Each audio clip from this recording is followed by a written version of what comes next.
That's a pretty sharp knife.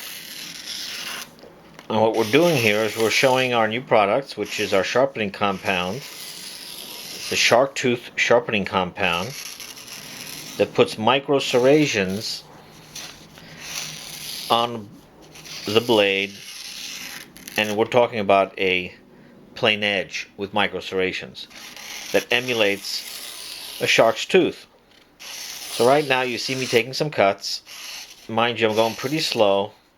There are no edits, and we're cutting pretty good here. And we're also cutting at an angle, and we're cutting little shavings too. So I bet you want to know how we did it. So here's what we need. We'll put this knife aside because it's pretty sharp right now, and this is the same knife company, just not as sharp.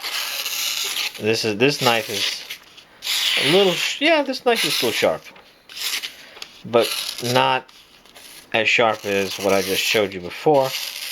You can even hear it in the sound that it's making. It's much softer, the other blade. So let's get to work.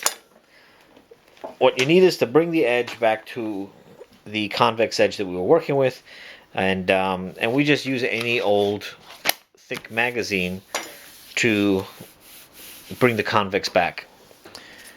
And for our purposes, all we need is a 600 grit sandpaper. No expensive stones, none of that nonsense. You don't need it. And if someone tells you need it, well, they didn't watch this video yet, because they too can become a believer.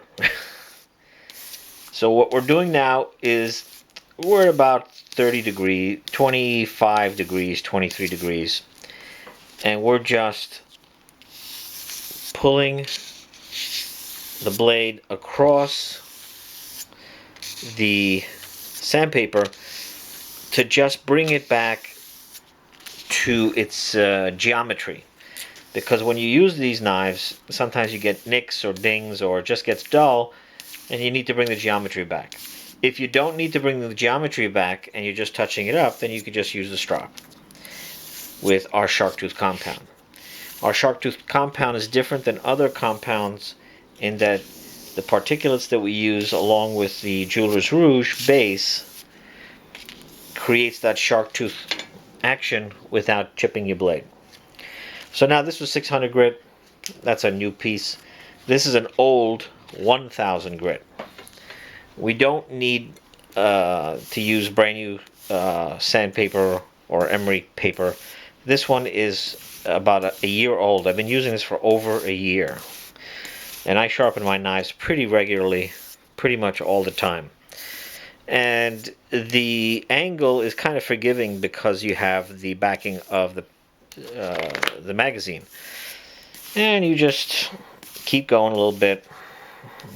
You know, try and keep the same amounts of pulls and pushes.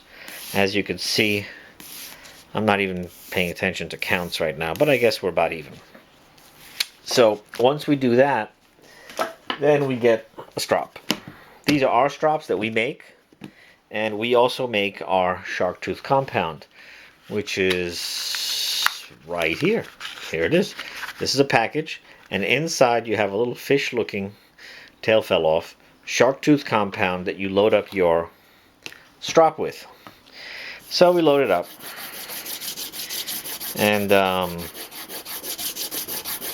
this is pretty much it.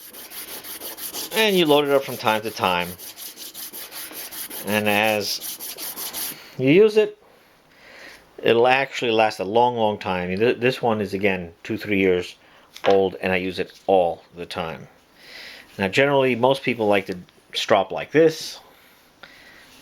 I like to strop like this, like if I'm painting. And there we go. And now we do the other side. You can even hear the particulates going across the metal. I do not recommend using this to polish the sides of your blades, because our compound will leave micro hairs on the steel. So it's better to just use it on the blade as it's intended and not to polish the sides of your blade. So you don't polish this, just use regular Jeweler's Rouge or Flitz or whatever the compound that you use, and just use our shark tooth compound to bring the blade to incredible sharpness. And now, there we go. Look at that sucker cut. Very soft, very sharp. This is ridiculously sharp. And if you notice, I'm not cheating by sliding the blade across like this.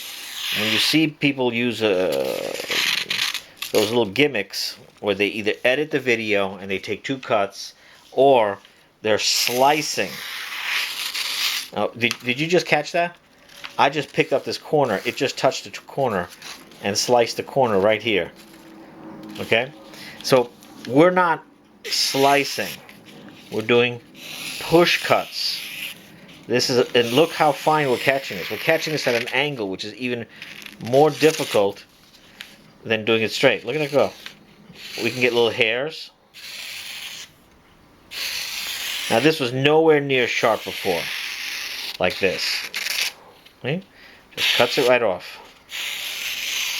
This is an amazing product. We've had a lot of people love this product, and it's inexpensive and lasts a long time. Below you'll find links to be able to buy it. But look at this. It's just, whatever it's touching, it doesn't matter whether I intended to cut that, it just cut it. And that's what we get. Amazing performance. See?